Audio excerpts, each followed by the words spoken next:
जय हिंद साथियों, मैं हरेंद्र कुमार कुशवाहा आपका पुनः स्वागत करते हैं CIC कॉमर्स यूट्यूब चैनल पे। तो चलिए, सीखना तो पड़ेगा, नहीं सीखोगे तो आगे कैसे बढ़ोगे। तो चलिए अब हम लोग फाइनल अकाउंट यहाँ से सीखेंगे। तो हम फाइनेंशियल स्टेटमेंट या फाइनल अकाउंट भी इसी को बोलते हैं।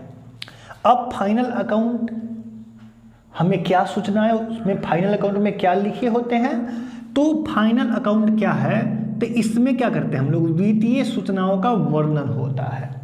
फाइनल अकाउंट में क्या होता है, वित्तीय सूचनाओं का वर्णन होता है। और यह क्या है, लेखांकन प्रक्रिया का अंतिम चरण भी होता है। आप जानते हैं क्या कि सबसे पहले हम लोग जनरल बनाते हैं, उसके बाद लेजर बनाते हैं, उसके बाद ट्रायल बैलेंस बनाते हैं, और ट्रायल बैलेंस की अब सहायता से हम लोग क्या सीखेंगे, फाइनल अकाउंट सीखेंगे।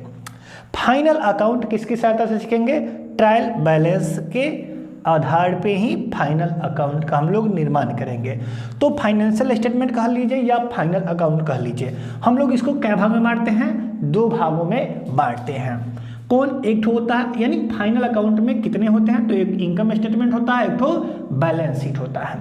अब देखिए, इनकम स्टेटमेंट में हम लोग दो अकाउंट तैयार करते हैं, ट्रेडिंग अकाउंट और प्रॉफिट एंड लॉस अकाउंट। ठीक है, फाइनल अकाउंट में अब देखिए कितने खाते हमको तैयार करने पड़ेंगे। एक तो ट्रेडिंग अकाउंट, दूसरा प्रॉफिट एंड लॉस अकाउंट, और तीसरा क्या करना होगा, आपको बैलेंस शीट तैयार करना होगा। तो चलिए अब हम लोग आगे बढ़ते हैं और ट्रेडिंग अकाउंट के बारे में सीखते हैं। तो ट्रेडिंग अकाउंट क्या होती है, कौन सा अकाउंट होता है, पर्सनल अकाउंट, नॉमिनल अकाउंट या रियल, तीनों में से कौन सा अकाउंट होता है, तो आप जानते ही हैं नॉमिनल अकाउंट होता है। अब यहाँ पे देखिए कि ट्रेडिंग अकाउंट बनाने से हमको क्या जानकारी प्राप्त होगी।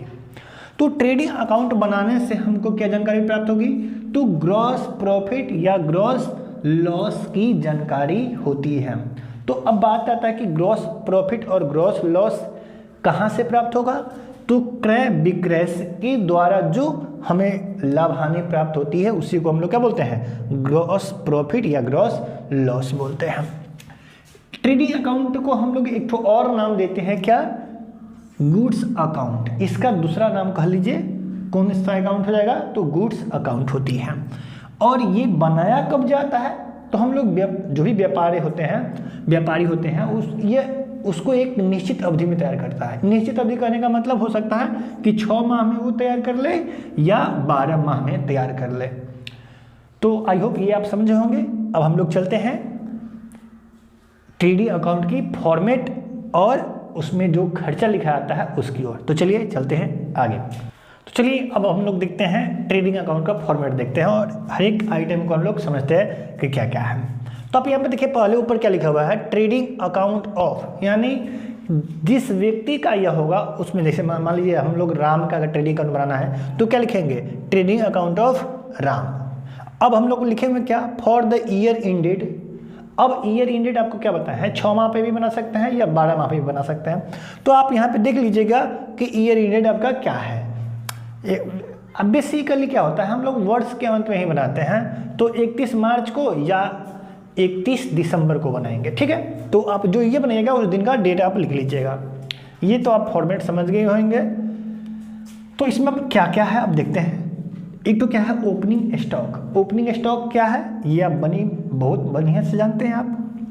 नेट परचेज, कैरेज या कैरेज इनवर्ड, ये दोनों मतलब एक ही होता है। कैरेज कह लीजिए या कैरेज इनवर्ड कह लीजिए, दोनों एक ही है। कैरेज ऑन परचेज, आप अगर बात देखिए, ये पूरी बात जो एक्सपेंसेस लिखे हुए हैं, ये एक परचेज एक्सपेंसेस होता है। हम परचेज एक्सपेंसेस क्या होता है, इस पर एक अलग से वीडियो हम बना चुके हैं, उसका लिंक हम डिस्क्रिप्शन में दे देंगे, और आप वहाँ पे जाके आप, बहुत ही बढ़िया वीडियो है, वहाँ पे आप जाके देख सकते हैं। Railway freight on purchase, coolie and cartage, octroi, custom duty, import, ये सब एक प्रकार का हम लोग जब माल खरीदते हैं उस पर हम लोग टैक्स चुकाते हैं, वो सब है। वेजेज, प्रोडक्टिव वेजेज, जो हम लोग फैक्ट्री में वर्कर जो रखते हैं उसको जो हम लोग देते हैं मजदूरी, उसी को हम लोग इसमें वेजेस डालते हैं। फैक्ट्री रेंट कर लीजिए, या फैक्ट्री एक्सपेंसेज, या फैक्ट्री में अगर लाइटिंग किए हुए हैं, या फैक्ट्री का इंश्योरेंस कराए हुए हैं, यानी फैक्ट्री में जो एक्सपेंसेज होगा ये सारा यहीं पे आता है। अब और क्या क्या होते हैं, तो gas, fuel, power, oil, water, ये सब बहुत सारे होते हैं। अब इधर देख लीजिए आप, इधर क्या है, इनकम को लिखेंगे तो by net sales. Net sales क्या होता है आपको बढ़िया से हम पढ़ा चुके हैं। क्लोजिंग स्टॉक ये भी पढ़ा चुके हैं। अब हम लोग देखते हैं कि इधर, अब इससे हमको क्या मालूम, पहले वीडियो में बता चुके हैं कि इससे हमको क्या मालूम होती है, ग्रॉस प्रॉफिट या ग्रॉस लॉस की जानकारी होती है। तो चलिए अब ग्रॉस प्रॉफिट या ग्रॉस लॉस की जानकारी हमको किस प्रकार होगी वो देखते हैं। तो इसमें क्या करना होगा आपको कि पहले डेबिट साइड में जो भी एक्सपेंसेस है उसको आप जोड़ लीजिए, फिर उसके बाद क्या कीजिए, क्रेडिट साइड में जो भी एक्सपेंसेस है उसको जोड़िए और देखिए कि किधर ज़्यादा है, इधर इनकम ज़्यादा है या इधर मतलब खर्चा ज़्यादा है। आप जानते हैं अगर इनकम से ज़्यादा आप खर्चा कर लीजिएगा तो क्या होगा, अगर मान लीजिए इधर अमाउंट घटता है तो इधर अमाउंट घटेगा तो आपका इनकम कम हो गया, खर्चा बेसी हो गया। तो यानी यहाँ पे आपको क्या लिखना पड़ेगा, बाई ग्रॉस लॉस। यानी जब खर्चा बेसी हो जाएगा आमदनी से तो ग्रॉस लॉस हो जाएगा। ठीक है, ये बैलेंसिंग फिगर से आती है। अगर ये ज़्यादा है, अगर ये कम हो जाए तो यहाँ पे आपको क्या लिखना होगा, टू ग्रॉस प्रॉफिट। ये भी आप इसको लिख सकते हैं बैलेंसिंग फिगर, यहाँ पे आप ये लिख दीजिए और दोनों को जोड़ के यहाँ पे लिख दीजिए। आई होप आप इसको समझ जाइएगा। तो चलिए नेक्स्ट वीडियो में हम लोग मिलेंगे क्वेश्चन के साथ, ट्रेडिंग अकाउंट के क्वेश्चन, जो अगर आप क्या करते हैं, एस के सिंह का बुक बनाते हैं तो आप हमारे वीडियो को लाइक और शेयर जरूर कर लें और इसको सब्सक्राइब कर लीजिए, ताकि आपको हर एक क्वेश्चन को हम हर एक क्वेश्चन का सॉल्यूशन करने वाले हैं यहाँ पे। तो चलिए मिलते हैं नेक्स्ट वीडियो में। जब तक